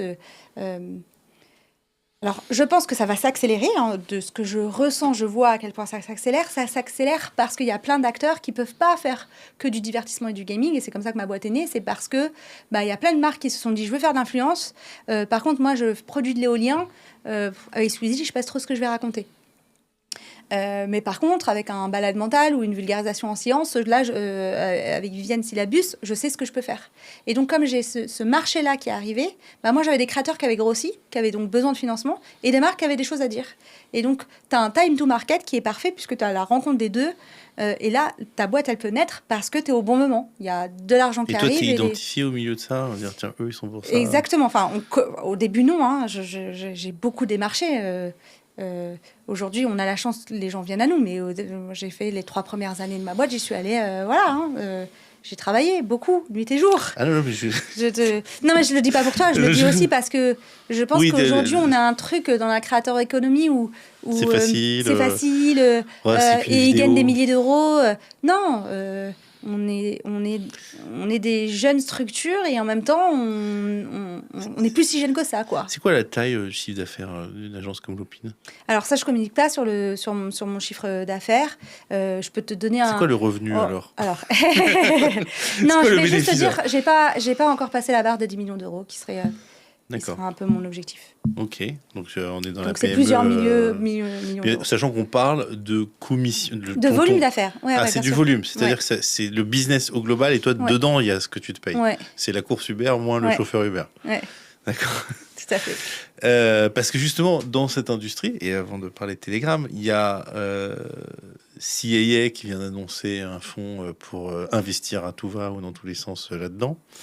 Adéquat qui avait changé de main, qui est une agence de cinéma très reconnue, la plus grande agence de talent en France par la taille et probablement par les comédiens qu'ils ont, les comédiennes, qui est en passe de racheter Bump, qui change de main. C'est fait pour moi. Ouais, c'est pas tous les chiffres. En tout cas, c'est pas en passe, mais pour moi, c'est fait. Oui, c'est fait. C'est fait. Ouais. Non, mais très bien. Ouais. C'est fait. C'est vrai que ça a été annoncé, mais j'ai pas très bien compris qu'il y avait un truc qui était signé. En tout cas, il y a aucun chiffre sur la... c'est normal. C'est des deals qui sont frais. C'est rare qu'on communique sur les chiffres. Non, je sais pas. Je sais pas. Oui, nous sommes là pour en parler. Non, mais ça dépend des entreprises et tout. Il y a des fois ça communique sur les chiffres et des fois non. Ce rapprochement ciné-télé, Adéquat Bump, interroge un peu parce que. Pour moi, il est évident. Alors vas-y, raconte. C'est ça que je veux savoir. Mais pour moi, il est évident parce que on accompagne des carrières. Et que les nouvelles stars d'aujourd'hui, c'est les stars, c'est les stars de Bump. Donc, c'est hyper smart. Enfin, j'aurais été boss de Bump, j'aurais aussi choisi l'alliance avec Adéquat. Et pourtant, on ne vend pas la même chose quand même. Alors, déjà, parce que je pense que les profils qu'ils accompagnent sont des gens qui vont pouvoir aller au cinéma plus tard. En tant que comédien, en tant que réalisateur, en tant que auteur, en tant que scénariste, producteur, etc. Donc, pour moi, ça fait sens. Pour moi, c'est assez évident. Ça fait sens, je veux dire, pour Bump, mais je vois aussi que, Adéquat, c'est le même métier. C'est le métier d'agent. C'est pas la même chose, mais on est quand même un métier d'agent. Et c'est un endroit qui est en hyper croissance, donc c'est aussi une source de revenus. Où en tant que métier d'agent, je me dis, là, il y a un nouveau secteur où il y a besoin d'agents, je vais me positionner. Donc pour moi, ça fait complètement sens. Et pourtant, on est d'accord qu'on ne vend pas la même chose. Non, on ne vend pas la même chose, mais le métier d'agent, c'est quand même défendre les intérêts d'une personnalité et gérer sa carrière. Après, c'est pas le même vocabulaire, c'est pas les mêmes montants, c'est pas les mêmes clauses. Mais je pense aussi que les comédiens et les comédiennes ont des comptes Instagram très puissants qu'il faut commercialiser. Et ça, ils ne savent pas faire. Donc, il y a les deux dans les deux sens. Moi, je vois aussi ça. Je vois Bump, pourquoi ils font ça, mais je vois aussi l'intérêt d'Adéquat de toute la manne d'annonceurs qui sont chez Bump, qui vont devenir clients de tous leurs comédiens et leurs comédiennes. C'est déjà ce qui se passe aux États-Unis. Donc, pour moi, ça fait hyper sens. Très bien. Non, mais c'est bien d'avoir une lecture par quelqu'un qui a les mains dedans. Donc, on en vient à toi. Enfin, nous allons venir à ce deal. Raconte-moi ce deal. D'où ça vient comment vous vous rencontrez Est-ce que toi, tu étais à la recherche déjà de financement? Comment ça se passe? Oui, moi, j'étais à la recherche. J'arrive à ma structure à 3 ans et demi. Je suis en vie, parce que beaucoup d'entreprises meurent avant les 3 ans. C'est déjà pas mal. C'est déjà vachement bien, on est d'accord. Et j'arrive sur ce truc de, ce que tu le dis, il faut que la boîte, elle grandisse. Il faut qu'elle grandisse plus vite. J'ai un besoin de financement, très pratico-pratique. Je me dis, je dois grossir parce que je vois le mouvement autour de moi, d'agences de talents qui sont rachetées, follow, etc. Je vois que ça structure, que ça bouge. Il y a des rumeurs déjà sur Bump depuis un moment. Je me dis, OK, ils vont tous se retrouver adossés à des gros groupes avec une puissance financière. Je vois de plus en plus de concurrents, même sur ma niche à moi. Et puis j'ai un besoin structurel de... je refuse beaucoup de créateurs. Mes créateurs ont grossi, j'ai besoin de plus d'argent pour mieux m'occuper d'eux. Donc j'ai un besoin de financement. Donc moi, premier constat, chef d'entreprise, ok, j'ai besoin d'argent pour grandir. J'accepte ce truc de c'est l'aventure que j'ai envie de suivre. Ok, bon, bah, j'ai besoin d'argent, qu'est-ce que je fais? Je vais voir une banque, ma banque en l'occurrence. Et là, ça se passe pas du tout comme prévu. Parce que de la dette. Moi, je me dis, bah oui, pourquoi je vais diluer mon capital si je peux faire de la dette? Donc, je vais voir différentes banques. Et il se trouve qu'on est au moment du vote de la loi sur l'influence. Et donc, ils sont pas très rassurants. Et il y a une politique que je découvre dans les banques. Quand il y a une régulation en cours, ils prêtent pas. Ils attendent de voir ce que la loi va donner. Ouais, donc ils prennent pas le risque. On prend... En même temps, c'est le principe des banquiers. C'est le principe de la banque de pas prendre de risque. Jamais trop risquer l'argent pour prêter. C'est pas vrai, parce que après j'ai quand même des banques qui m'ont suivi. Mais les portes sont plutôt fermées. Et surtout, les conversations, je comprends qu'ils ne comprennent rien à ce qu'on fait. Et ça m'essouffle un peu. Moi, il se trouve que j'ai plein d'autres gens entrepreneurs autour de moi à qui je montre mes BP, mes prévisions, mes finances et tout. Ils me disent, mais c'est fou qu'on te dise non. Parce que moi, je vois l'état de leur boîte et on continue de leur prêter de l'argent. Ouais. Alors que moi, je n'y arrive pas. Le grand enjeu avec la banque, c'est d'être clair. Enfin, c'est de donner une image suffisamment claire. Qu'elle soit vraie ou qu'elle soit solide. Mais en fait, tu peux pas donner une image claire avec quelqu'un qui ne comprend rien de ce que tu lui dis. Toutes les personnes dont tu lui parles, il ne sait pas qui c'est. Donc, je finis par trouver... Ça, c'est tous les métiers qui ont un trait un peu artistique, d'une certaine manière. J'imagine, je ne suis pas producteur de film, mais si tu dis je veux faire un film à 60 millions, j'en te regarde avec un petit peu de... Voilà, il faut aller voir la banque spécialisée qui comprend. Exactement, mais ils ont des banques spécialisées. Au contraire, c'est très bien. Le cinéma, la structuration de financement, elle est très claire aujourd'hui. Tu vois, je ne te dis pas que c'est facile, mais en tout cas, il y a des banques qui sont spécialisées dans ça. Tu as tout un tas de mécanismes. Mais moi, à l'époque, je n'ai pas de banque référente sur le secteur. Tu vois. Ouais, clairement. Et donc, je finis par emprunter un peu d'argent. Mais grosso modo, par rapport au temps que ça m'a pris, la somme que j'ai à la fin, et la raison pour laquelle on me prête de l'argent, parce que je pose la question à la banquière, je dis pourquoi vous avez accepté ce que les autres m'ont dit non. Et elle me dit deux trucs. Elle me dit parce que vous êtes déjà chez nous, j'ai eu un prêt à titre personnel, et parce que vous avez été créatrice de contenu. Et donc on se dit que vous comprenez ce que vous me dites, quoi. Et moi, je pars un peu vexée, en vrai. Je suis vexée parce qu'on ne me prête pas de l'argent, parce qu'on se dit que ce que je fais va marcher, et parce que mon BP, il est trop bien.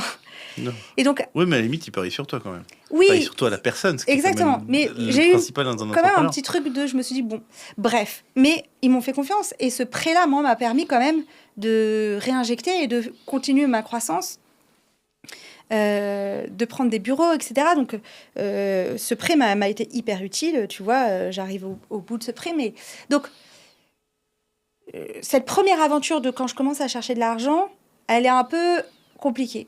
Et donc, je me dis, bon, en fait, c'est pas suffisant.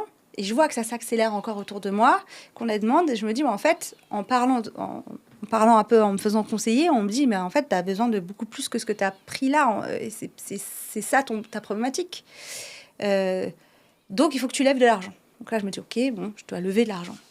Et là, je rentre dans le process de, OK, mais je lève de l'argent auprès de qui? Donc, je commence à me renseigner, à discuter, à rencontrer des gens.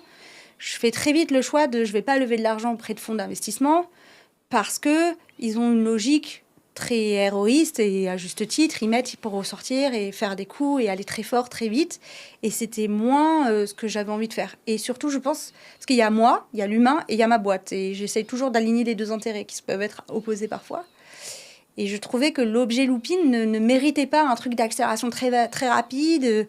Voilà, moi, je pense que les créateurs et les créatrices, ils ont besoin qu'on prenne le temps, qu'on soit là et qu'on fasse pas qu'un coup et faire que de l'argent sur leur nom, quoi. J'avais peut-être un truc aussi éthique qui me posait problème. Et donc, je suis plutôt allée ce qu'on appelle du côté des industriels. Donc, j'ai vu beaucoup d'acteurs en place. Et il se trouve que... Qui sont les gens qui sont susceptibles d'investir? Je trouve le Télégramme assez bold, mais aussi assez étonnant. Mais qui sont les autres acteurs que tu vas voir dans le genre Je vais avoir d'autres groupes de presse. Je vais avoir des grosses agences déjà en place qui sont intéressées de fusionner, de rajouter ça. Des groupes de production audiovisuelle aussi. Et voilà. Ce qui est assez cohérent, en fait. Parmi tous ces gens... Toi, tu cherches quoi comme alignement quelle est la qualité qui fait que tu vas choisir une boîte plutôt qu'une autre? Je vais forcément regarder l'actionnariat. Ça, c'est un premier truc. Et je cherche quelqu'un qui comprenne ce qu'on fait, qui veut me faire grandir et pas m'absorber, et qui respecte la ligne éditoriale et qui comprenne que nos profils, ce qu'ils font, c'est une matière qu'il faut protéger et qui est importante pour notre société. C'est eux qui éduquent et informent nos enfants. Et je pense que ça se protège et ça s'aide. Tu vois, il y a aussi un peu une mission un peu philosophique aussi derrière tout ça, tu vois. Mais tu sais, tu parles de ça avec du recul. Quand tu as la tête dedans, moi, j'ai fait très attention. Je voulais pas un actionnaire problématique parce que je savais que pour mes créateurs, ça serait compliqué. Je pense que c'est ça que je regarde, moi, d'abord. C'est l'actionnariat. L'actionnaire problématique, ou c'était problématique dès le départ? Oui.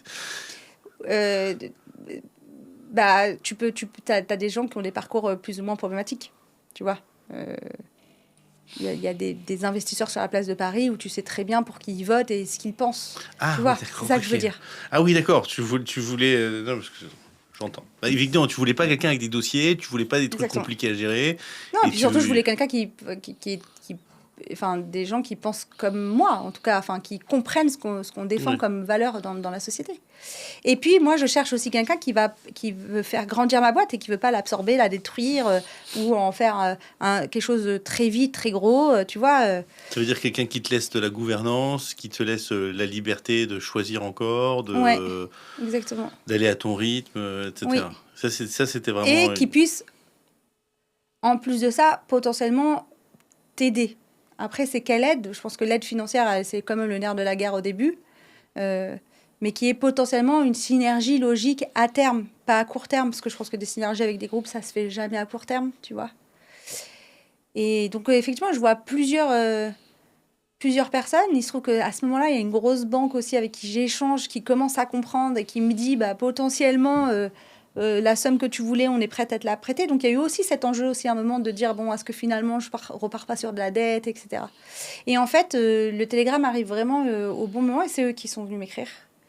Et en fait, on fait un call. Bon, maintenant, je sais qu'ils avaient déjà ça en tête, mais moi, quand je fais le call, je me dis pas, ils m'appellent pour ça. Je sais plus quelle était l'excuse, mais c'était leur stratégie vidéo ou comment nos créateurs peuvent travailler avec eux, tu vois. Donc, moi, ça, si tu veux, des calls avec des médias qui travaillent avec les créateurs tous les jours. Donc, je leur parle et en fait, Sophie et Guillaume, qui sont les deux personnes à qui j'ai parlé en premier, j'ai un super fit en fait, humain. Qui sont les responsables des investissements et de l'innovation du groupe. Et en fait, on fait un call très court d'une demi-heure. Et je me souviens parce que ce jour-là, je suis hyper fatiguée, j'arrive en retard au call. Je me dis pourquoi j'ai accepté ce call parce que bon, c'est encore des médias qui veulent enfin tu vois, je me dis pas du tout c'est mon prochain investisseur en fait. Non, c'est ça. Et en fait, au fur et à mesure de la conversion, je trouve qu'ils ont dit répondant, je trouve qu'ils ont bien enquêté sur le sujet, ils savent qui je suis, ils ont compris l'enjeu et en même temps ils sont modestes. Et en fait, à la fin, je leur dis bon, je sais pas si ça vous intéresse, mais mon capital est ouvert, je suis en train de voir des gens. Est-ce que ça vous intéresse, très doués, alors. Ils sont très, très doués. Et il me dit, ouais, ça nous intéresse. Et 2 heures après, il avait signé le NDA. C'est génial. Et on a enchaîné. Ça met combien de temps, ce processus, à peu près, pour faire rentrer quelqu'un? Ouais, en gros, ça met 1 an. En vrai, on a dû commencer à parler en octobre. Et on a vraiment signé en juin. En vrai, moi, on commence à... Je sais plus, c'était septembre-octobre. Mais de septembre à décembre... Je vois beaucoup de monde. Grosso modo, j'hésite entre 3 personnes à la fin. Y a un acteur que j'enlève assez vite et j'hésite entre 2 acteurs où l'histoire n'est pas du tout la même. Et en fait, je vais en Bretagne pour les voir. Donc,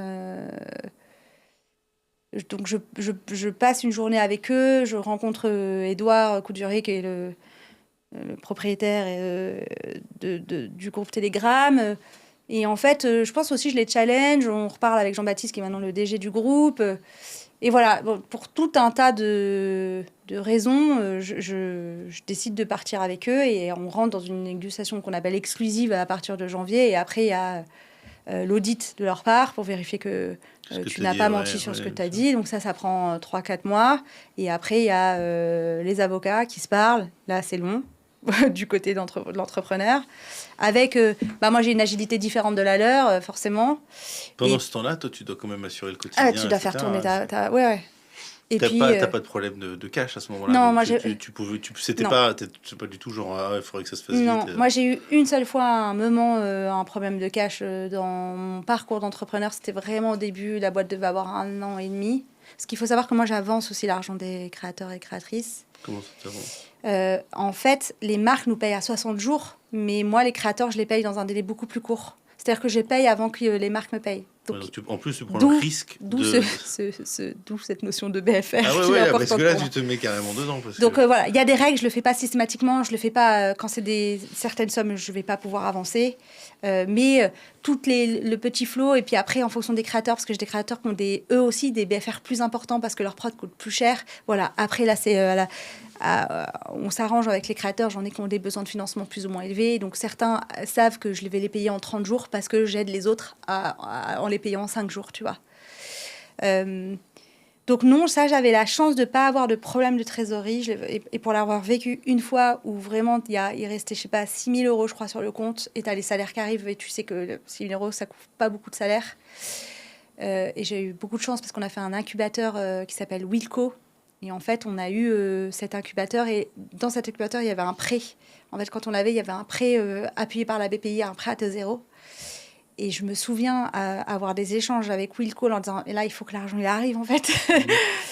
Et voilà, et le prêt est tombé au moment où il me restait vraiment 6 000 euros. Et c'est mon associé qui nous avait inscrit 6 mois plus tôt à ce truc-là. Et ça a sauvé la boîte, parce que je pense que là, j'étais vraiment dans un problème de trésor. Et donc, depuis, je pense aussi que j'ai fait un peu plus attention. Et puis... Après, c'est de la gestion, mais je reste hyper vigilante. Moi, c'est quand même un mini trauma de me dire j'étais à ça de pas pouvoir payer les salaires, en fait. Et c'est pas très agréable. Mais bon, je connais peu d'entrepreneurs qui l'ont pas vécu. Moi, je l'ai vécu qu'une fois. J'ai des potes qui le vivent constamment, donc mais ça part vite, la trésor. Moi, j'avais un besoin de trésor. C'est probablement le stress le plus récurrent quand tu parles avec des entrepreneurs, c'est de dire c'est les yeux sur la trésor, en fait. Exactement. Tu pilotes ça tout le temps. Conclusion, maintenant tu es beaucoup tranquille, beaucoup plus, très tranquillisant quand même d'avoir de l'argent qui rentre au capital. Exactement. Moi, alors, du coup, je le fais pas pour ma trésor, je le fais pour... c'est ce qui me permet de grossir. Là, on a rechangé le bureau, j'ai ouvert 3 postes. Concrètement, tout ça est financé par l'arrivée du Télégramme au capital. Hein. C'est très factuel. Hein. Tout ça, j'aurais pas pu le payer avec ma trésor actuelle. Oui, bien sûr. Et tu voulais pas l'engager parce que c'était un risque trop fort. C'était trop fort. À quoi ça ressemble le mix Telegram, Loopin dans 5 ans? Ça va être complètement... Est-ce que ça a une vocation à être intégré? Est-ce que ça a une vocation à créer un truc, un studio ensemble? Les créateurs vont-ils diffuser chez eux? Qu'est-ce qui va se passer? Alors, c'est toujours compliqué de 100% répondre à leur place, mais pour moi, c'est pas un mix. Je pense que je suis une business unit à part entière qui est la source de revenus de demain, en fait. Comme ils ont fait un move avec Hello Work il y a 20 ans, qui est aujourd'hui Hello Work est une des pépites qui portent. Des pépites qui portent et qui est génératrice de revenus très importants pour le Telegram. Je pense que c'est plus ça. Le but, c'est pas de mixer et de fusionner, c'est que Loopin devienne à part entière une source de revenus. Est-ce qu'on va pouvoir faire aussi bien que Hello Work? Je sais pas. Moi, je souhaite. Mais il y a probablement dans l'écriture de l'histoire, à un moment, vous dites tiens, il y a aussi ces synergies à développer. Exactement. Et bien sûr, parce que c'est le bon sens. On étudie ça au jour le jour. C'est-à-dire que moi, je leur ai d'abord... je pense que là, ça fait 1 an. Donc, je vais faire le bilan là en juillet. Mais la vérité, c'est que les 6 premiers mois, j'ai pas travaillé aux synergies. J'ai travaillé à dépenser l'argent. J'ai travaillé à structurer ma boîte pour qu'elle grossisse et pour qu'elle réponde à ça. Et c'est ce que je leur ai dit. Je pouvais pas être de partout. Et je pense que ma place, elle est de développer Loopin. Et d'aller faire ces recrutements qui me permettent, moi, de dégager du temps pour réfléchir à la synergie. Néanmoins, il y a des choses qui sont concrètes qu'on est en train de mettre en place. J'ai forcément des échanges avec Hello Work, mais ça, je les avais déjà avant. Et avec le Telegram et l'équipe de rédaction, où effectivement, j'ai actuellement des créateurs et des créatrices qui échangent avec eux pour trouver une façon de travailler ensemble. Ils ne sont pas obligés de le faire du tout. Non, absolument pas. C'est juste Non. comme on a ce deal et qu'il y a probablement des choses à faire. Et je pense aussi que c'était l'un des trucs qui m'a rassurée quand j'ai discuté avec Telegram. L'offre que j'avais en face, j'allais vraiment ma marque allait vraiment disparaître, etc. Donc ça m'excitait moins. Eux, ils m'ont vraiment dit s'il y a des synergies, tant mieux. S'il n'y en a pas, il n'y en a pas. C'est pas ce qu'on va chercher. Après, ils ont aussi... Mais donc, s'ils sont pas à la poursuite absolue de synergie, ils sont à la poursuite absolue de cash flow futur.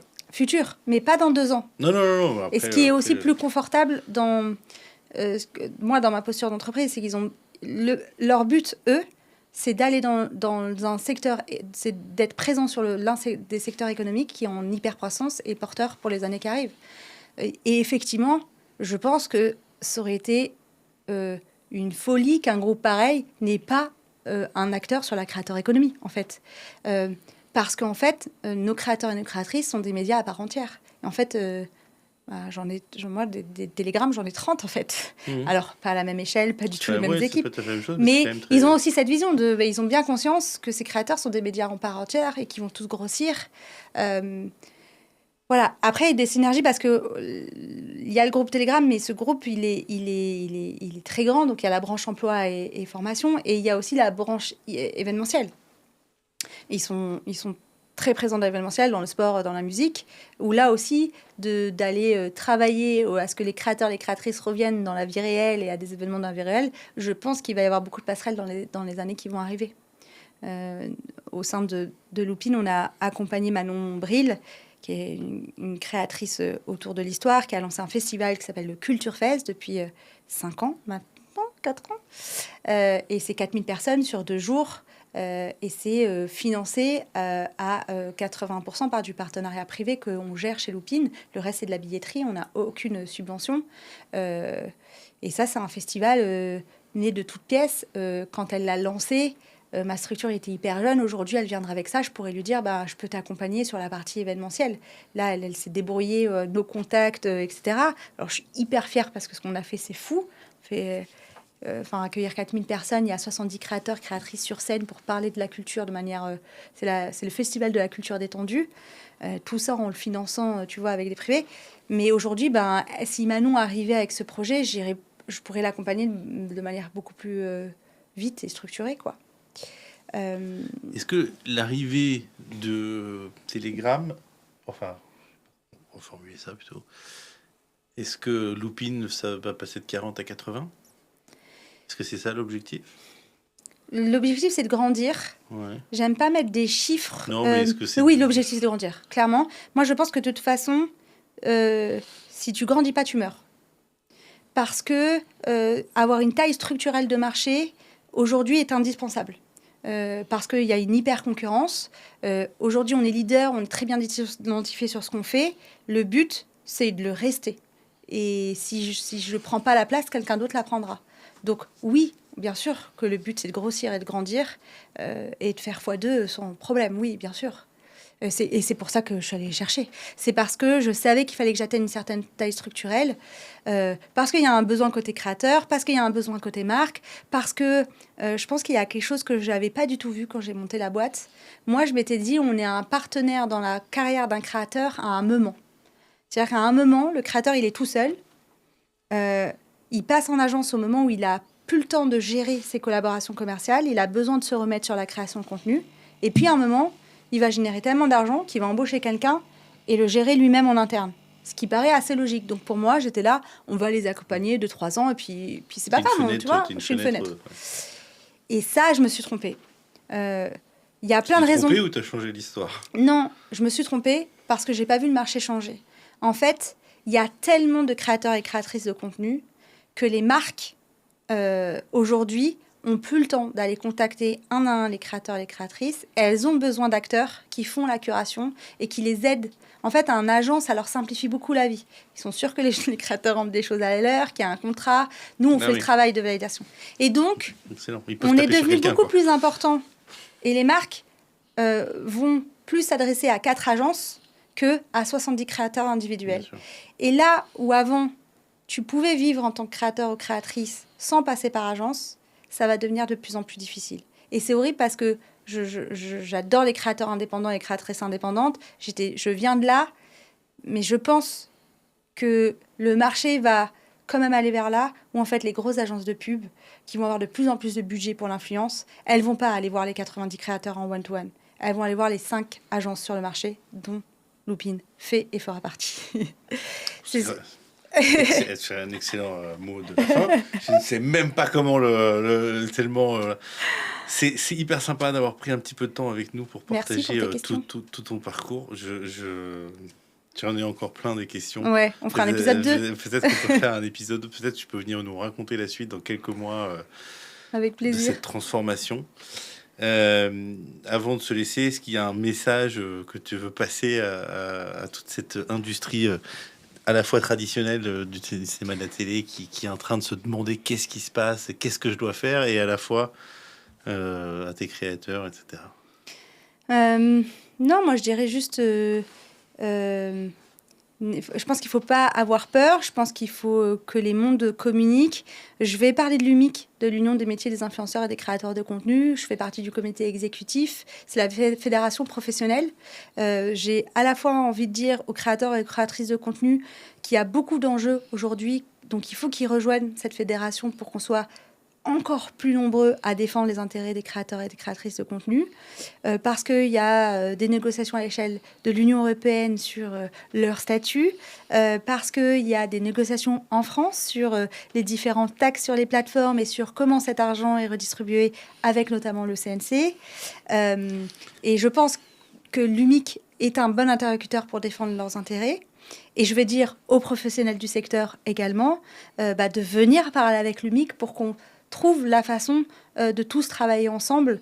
Donc, je pense que l'UMIC est une bonne réponse à tout ce qui se passe aujourd'hui, pour pas avoir un seul point de vue.